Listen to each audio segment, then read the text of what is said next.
Most people don't realize how serious this is. The access to water is not a privilege, it's a human right. It's an old infrastructure. It cannot satisfy the demands of today. 14 days a year, 48 consecutive hours. That's the leniency provided by the Constitution for the amount of days a municipality can interrupt a citizen's access to potable water. Having its main focus not on quality of water but on quantities of water. I've made it my mission to investigate exactly how monumental of a task that is. It does sound like a big hill to climb to Not keep a hill, it's a everybody mountain happy. actually. We climbed the mountain, starting at the source. This here is Chanceford Dam. It's an extremely big feat to have this water filtered to your treated water. This is the Newcastle water treatment plant, the bare minimum of the water quality to your tap. These water pipe networks are mostly asbestos concrete pipes because we believe every member of our community deserves easy access to clean, healthy water. And that begins with being informed.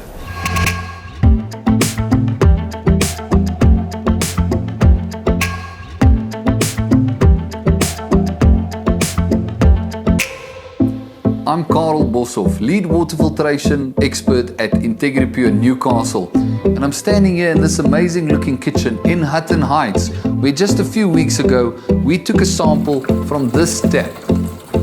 And we've sent that into the lab for testing, and we plan on presenting those results to you later on as we try and answer the question for you: should you drink it? We will be evaluating as much information as we can possibly get our hands on, all the way through the infrastructure, from the starting at the source all the way to your tap. There's also a very insightful interview that we'll be having with the Newcastle's local municipality manager. Did I pronounce that Ntseneka? Ntseneka. I'm going to practice it. Mr. Ntseneka. And yes, I practiced that.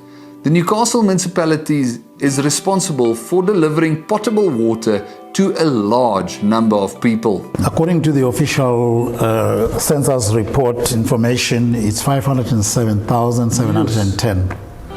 And that figure is much higher than the latest figures that we could get our hands on. So that's 507,710 people that are constitutionally expected to have access to potable water for 350 days of the year, where no interruption can last more than 48 hours. Each of those thousands of people are guaranteed by the Constitution 6,000 litres of water per month. A quick calculation would show that Newcastle's local municipality has to produce 3,000 megalitres of water per month. That's 3 billion litres of water that needs to be processed and sent out to the community just to cover the bare minimum requirements of the Constitution. However, that's far from the full story. Hear what Mr. Ntseneka from the local municipality had to say. But that is an understated figure. Okay. Because people are in-migrating into our town on a daily basis. So that figure, it's already below what you'll find on the ground. There is a vast network of people, departments and infrastructure all working together to get this task done every single day. We'll later take a look at some of the challenges that they face. As a result of the dilapidating of the infrastructure there, even within the plant itself, we are losing some megalitres of water. As well as some of the plans they have in place. We are trying to build a package plant. But for now, let's see what Newcastle's municipality has to offer in terms of the bulk water infrastructure, the function and the framework of the current system.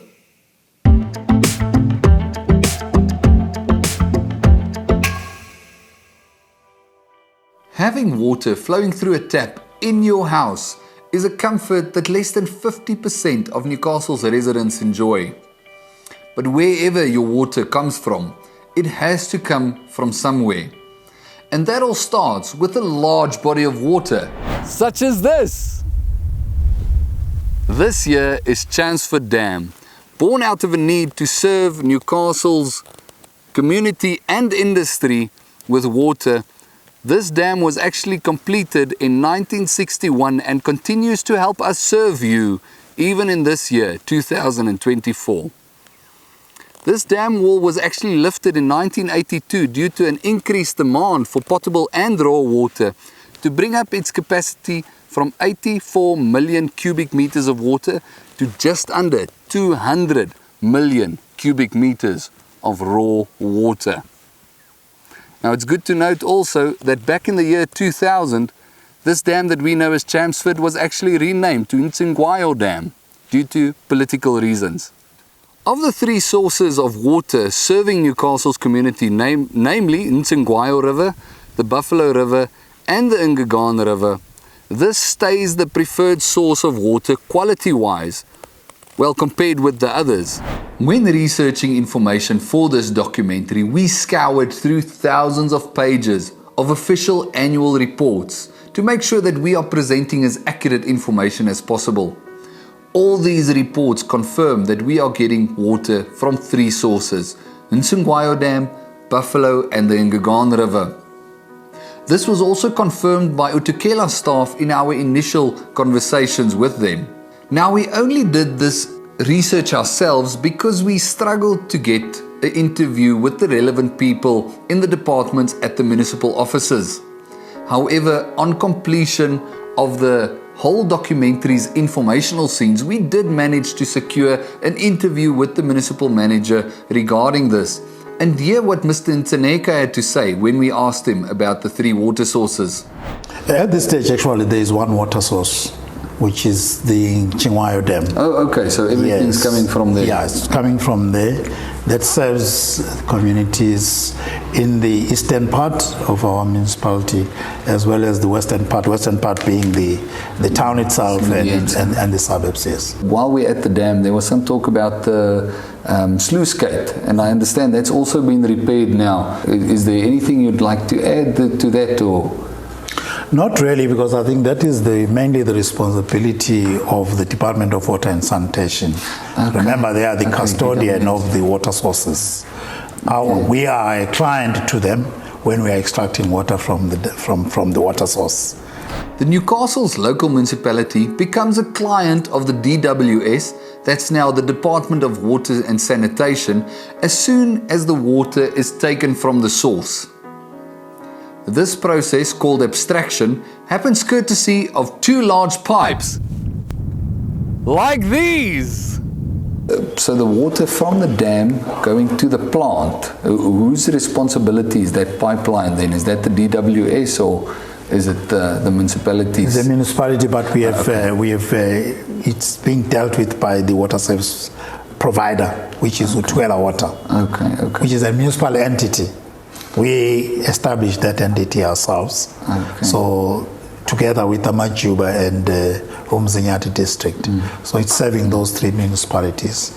And Newcastle is the major shareholder in that arrangement, because even that infrastructure is within the municipality, especially that serves Newcastle and Amajuba.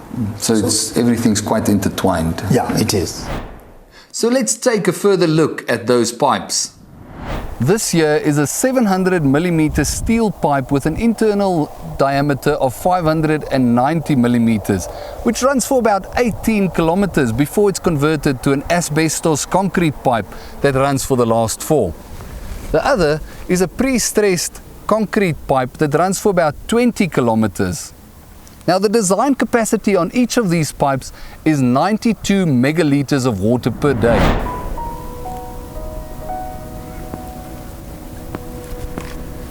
And that all brings us to here. This is where the magic happens. This is the Ingegaan water treatment plant.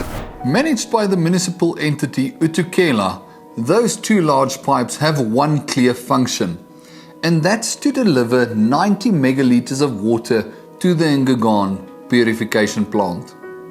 Purification plant, well, that's the name on the signboard at least. We like to call it the Ingegaan water treatment plant because being water filtration experts, we don't like using the word purified water lightly. But more about that later. Let's first hear what Mr. Mtseneka had to say. The main issue there is the turbidity of the water, but it seems like that is being quite under control. It is under control because we do purify that water through our Ingegaan waterworks. So the water that we are providing to the community, we are guaranteed that it's safe because it's also undergo the lab testing. So through those pipes and also with pipes from the Buffalo River, water is being gravity fed to here, and also with the Ingegaan River just situated down here, water can be pumped up to meet the current capacity. The design capacity for this plant is rated at 130 megalitres per day. Taking you through the process of the water is going through an oxidation process where they are chlorinating the water being fed in, and then with the turbidity that we mentioned, the water is being coagulated with a chemical to make those particles into larger, more easily filtered particles to clarify that water. And to put it all in a nutshell, after that, water is being chlorinated and just sent back to the Newcastle's local municipality, stored in reservoirs such as this one.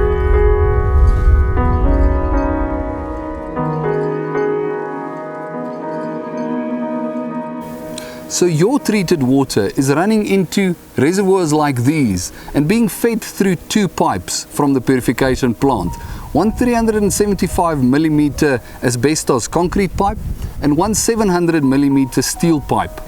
The reservoir on Hilldrop is Newcastle's main feed for water and is running at 36 megalitres a day. From all the information that we've gathered, it seemed like the reservoirs are sort of the handoff point between the water service provider Utukela and the Water Service Authority, who is the local Newcastle municipality.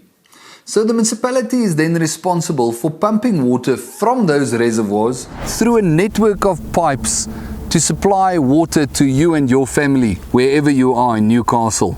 These water pipe networks are mostly asbestos concrete pipes, but there is construction underway to replace these asbestos concrete pipes with the more rugged and robust UPVC pipes. This is a project that has seen a lot of headway in areas like Avery Hill and Arbor Park, like where we are now.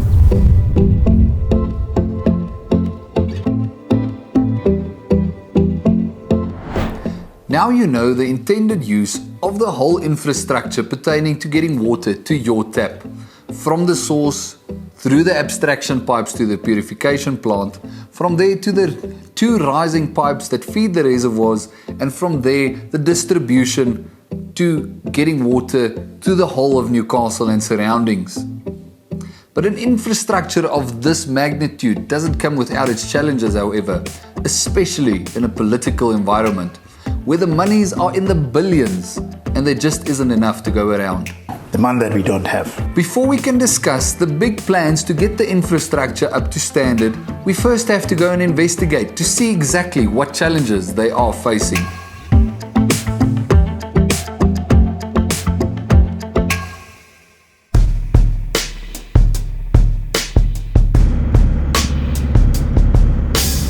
The issue of challenges is one that we might refer to as aggregated inefficiencies, where the term aggregated denotes to a whole constituted of many smaller parts coming together. So there's no one major point of failure, rather many problems even over many years that come together to put us in the position where we are now. However, let's head back to the dam that we affectionately know as Chelmsford to get a bit more insight. Turbidity levels in this dam was actually reported under 100 NTUs, but we couldn't find when that report was taken. But that's actually a big problem for us. Now, turbidity is the visuals of the water, the clarity, how you see it, which is formed by suspended solids which are just not large enough to settle to the ground, giving it its distinct brown color, even at the very surface. Now, this is a big problem, but together with that, compounded with problems like fecal contamination like the famous E. coli, and then with other chemicals with the runoff coming into the dam, it's an extremely big feat to have this water filtered. We can confidently say that the treatment plant is handling the turbidity issues very well. Our problem here was more about the seemingly strategic reporting regarding the 100 NTUs, where you don't even have to really be an expert when you take a glass of that water to see that the NTU levels are quite elevated. But with this, Chelmsford Dam still stays the preferred source of water for Newcastle. But when compared to the alternatives, it doesn't seem like such a big feat.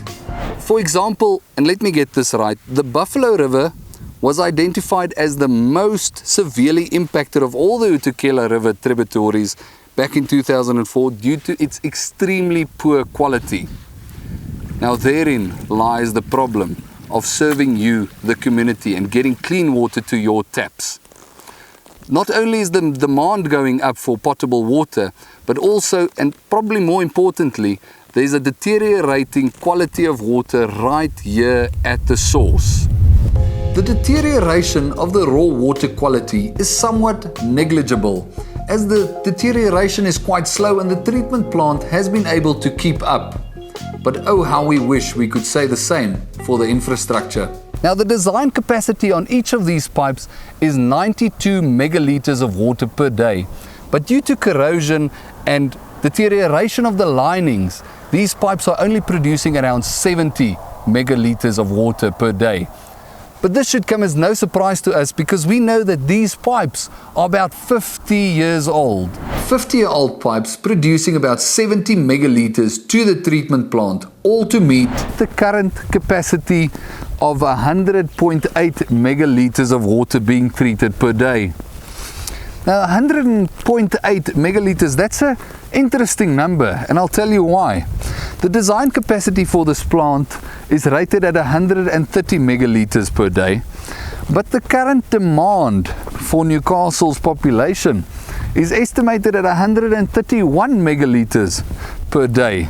A figure we believe is about as understated as the population figures. In fact, we asked Mr. Nteneka about this. I wanted to get to the purification plant. As I understand it, they're getting about 100 megalitres of water treated per day. But the plant is designed for 130, while, as you say, the population is growing, and from the reports, they're averaging that we need about 131 megalitres for the demand for Newcastle. It was brought to my attention by the head of the Department of Technical Services that as a result of the dilapidating of the infrastructure there, even within the plant itself, we are losing some megalitres of water because of the pumps that are no longer catching up due to the time that they've been there. As I've said, our infrastructure has aged. Ideally, it would have required to have been upgraded maybe 10, 20 years ago. Sure. Yes. It needed to have been looked at that time. But we are only attending to it now. Hence, there will be cries of certain part of the community not getting water. We are trying to ration whatever we have at our disposal. Sure. You know. This plant is doing what it can with what it can, having its main focus not on quality of water but on quantities of water.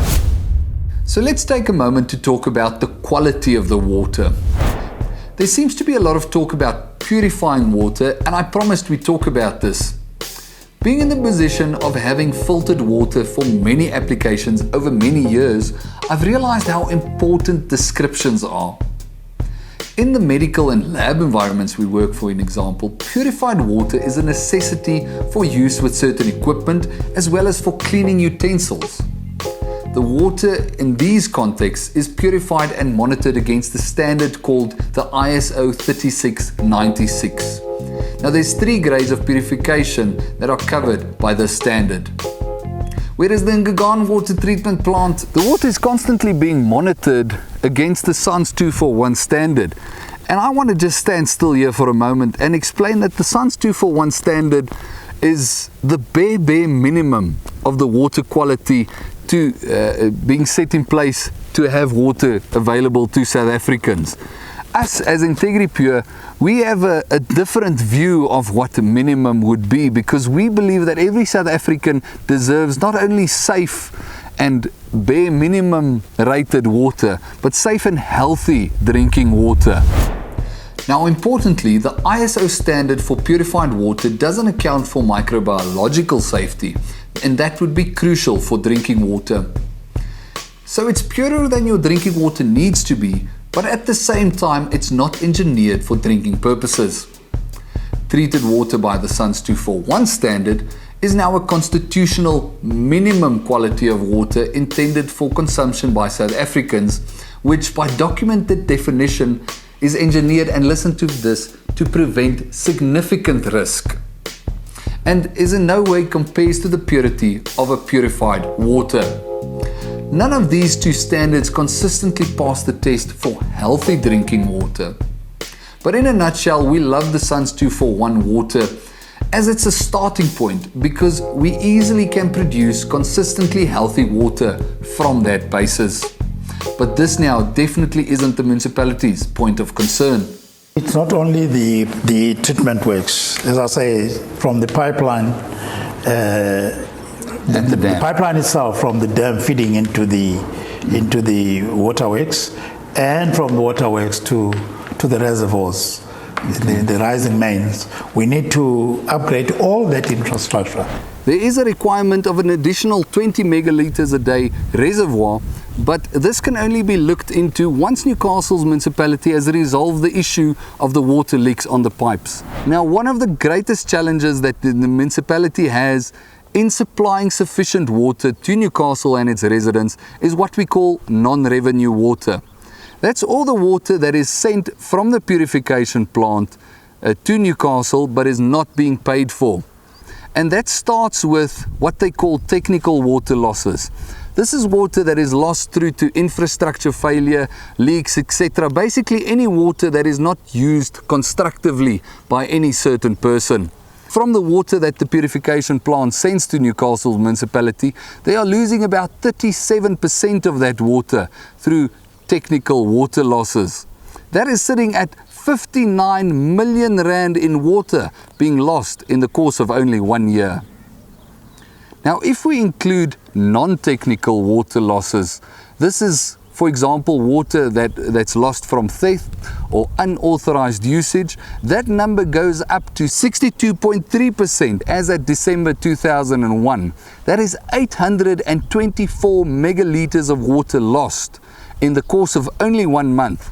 And with a recent article by the Newcastleian posted in June 2024, that number has gone up from 62 up to 65%.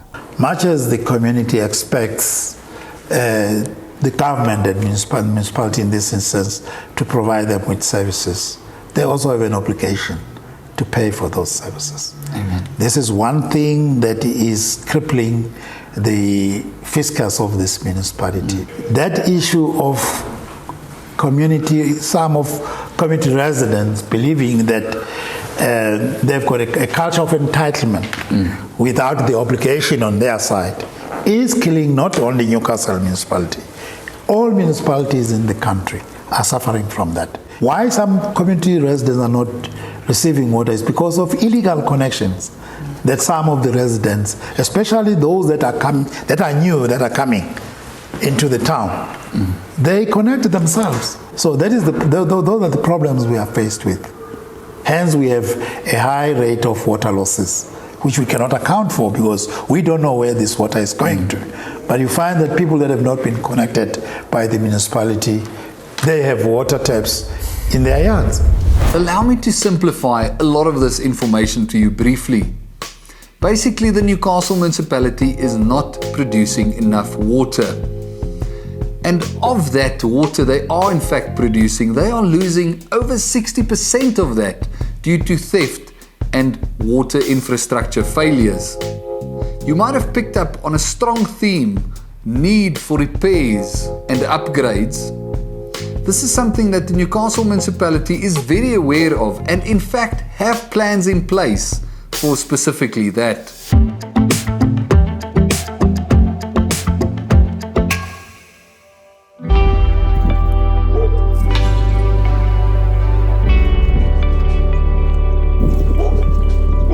Now there are projects tabled by the municipality for the short-term relief of the water losses, both technical and non-technical, and they've warned that if these short-term plans are not implemented urgently, there would not be enough water to support any further developments pertaining to the water infrastructure. While the plans from the municipality are many, the resources are few and the timeline is limited. There is going to have to be a phased approach to implementing these plans to accommodate the lack of resources, the immediate deficit, as well as to procure enough relief for the infrastructure in order to justify the larger investments of the bigger plans. So let's hear from Mr. Nteneka about some of these short-term relief plans. But to circumvent that, we've come up with a plan of us installing smart meters, both for electricity and water. So there's nobody that will access water, that will provide infrastructure or reticulation network to them, that will not be able to pay for water that they are consuming. Now, we believe it will help a lot because also instead of the municipality receiving their revenue in arrear, we receive in advance because those are prepaid smart meters. You pay as you consume. Yeah. Simple.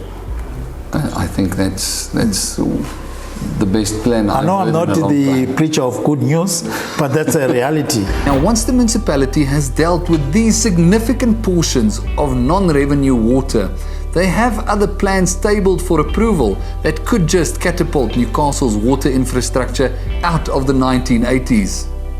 Let's take a look at some of these highlights as examples. Now there are ideas, plans in the pipeline, we can say, to redo these pipes and replace it with one massive 1 meter diameter pipe. But only time will tell if this dream can become a reality in Newcastle. But if we get back to the capacity being a problem for Newcastle, there have been engineers in and out here to establish and what they can do, and there has been a proposal that the water capacity can be upped from 130 rated megalitres per day to 153 megalitres per day.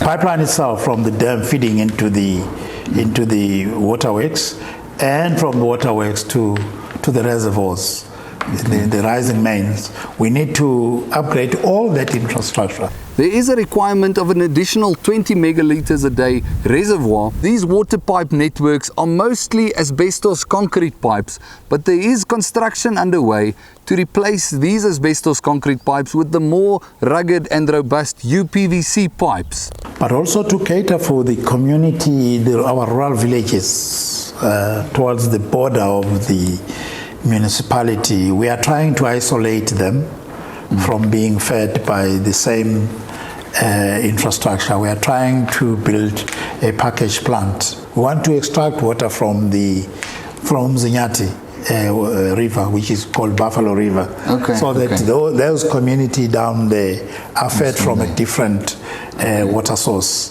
We even now, as we speak, we are working on trying together with the Department of Water and Sanitation and the Department of Environmental Affairs to really do our best to ensure that the whole river is actually cleansed where pollution might have been picked up.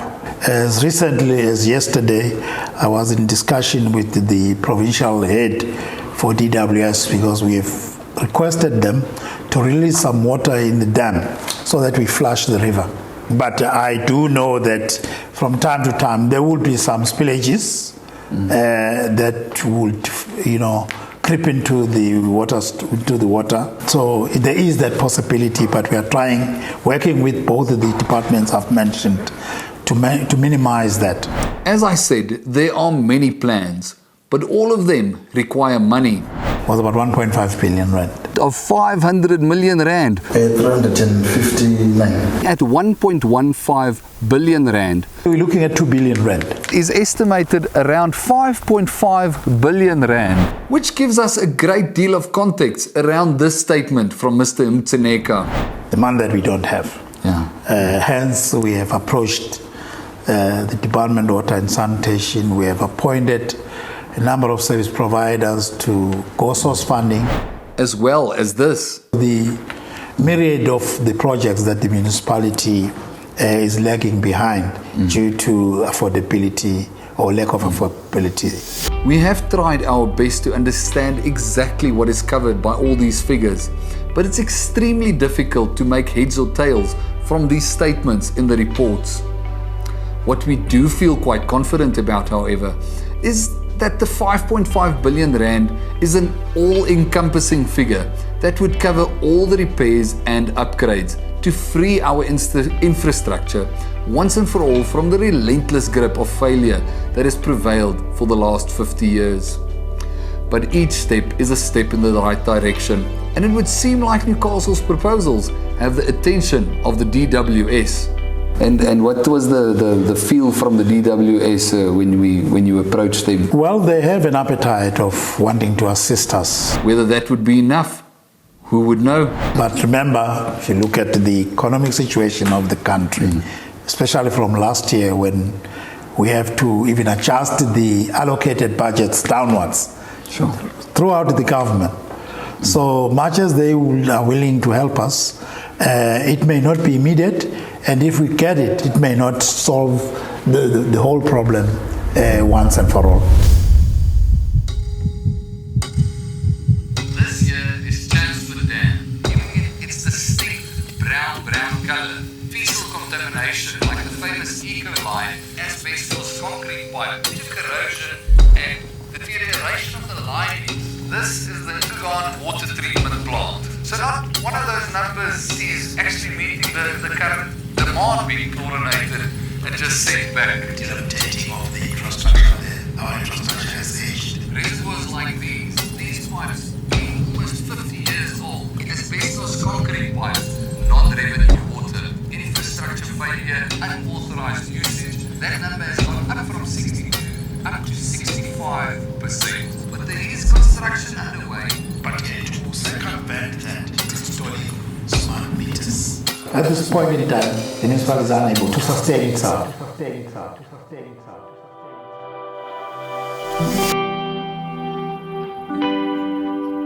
Now I think our municipality is well on their way in making a dent in the years of negligence. And I'm excited to see them dust off the ashes to at least bring our water infrastructure back into the 21st century.